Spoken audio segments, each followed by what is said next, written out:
Tinanong minsan si Sheikh Saleh Al Fawzan, hafidahullah, ang assassination o pataksil na pagpatay ba at ang pambobomba sa mga pasilidad ng gobyerno sa mga bansang hindi Muslim ay kailangang gawin at isa sa mga gawain sa jihad? Sumagot si Sheikh, ang mga assassination at pangwawasak na ito ay hindi pinahihintulutan dahil ang mga ito ay nagdudulot sa mga Muslim ng kasamaan, kamatayan at pagkakataboy sa kanila sa mga bansang hindi Muslim na ito. Ang marapat lamang na gawin kung ito man ay laban sa mga hindi mananampalataya ay ang jihad sa landas ni Allah at pagharap sa kanila sa labanan.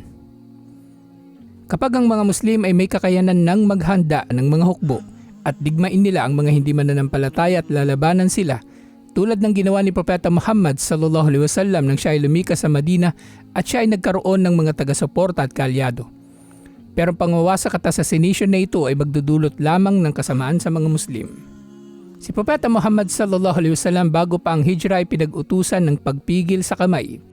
Sinabi ni Allah, hindi mo ba nakita yung mga sinabihang, pigilan muna ninyo ang inyong mga kamay mula sa pakikibaka at magtaguyod muna kayo ng obligadong pagdarasal at magbayad ng obligadong kawanggawa? Sila ay pawang pinag-utusan na pigilin ang kanilang mga kamay sa paglaban sa mga hindi mananampalataya dahil wala silang kakayanan sa paglaban sa kuffar.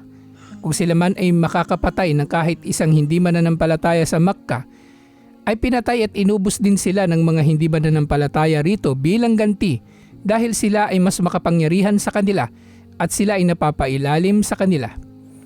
Ang mga assassination o pataksil na pagpatay ay nagiging dahilan ng pagpatay sa mga Muslim na namumuhay sa mga bansa o lugar na kung saan naganap ang assassination tulad ng nasasaksihan o nababalitaan ninyo ngayon tuwing ang may nangyayaring mga pagsalakay ng mga terorista sa mga bansang hindi Muslim. Ito ay hindi rin paraan ng da'wa. Hindi rin ito kabilang sa jihad sa landas ni Allah. Gayun din ang mga pananabutahe at pambobomba, ito ay nagdudulot ng pinsala sa mga Muslim tulad ng nangyayari ngayon. Nang naghijra si Propeta Muhammad sallallahu alaihi wasallam, nang siya ay nagkaroon na ng mga taga-suporta, ay saka lamang ipinag-utos ang jihad laban sa mga hindi mananampalataya. Ang sugo sallallahu alaihi wasallam at ang kanyang mga kasama nang sila ay nasa Makkah, ginagawa ba nila ang ganitong mga gawain? Hindi kailanman. Bagkus sila ay pinagbawalan na gawin ang mga ito. Sila ba ay naninira o nananabotahe sa yaman ng mga hindi mananampalataya nang sila ay nasa Makkah? Hindi rin, kahit kailan.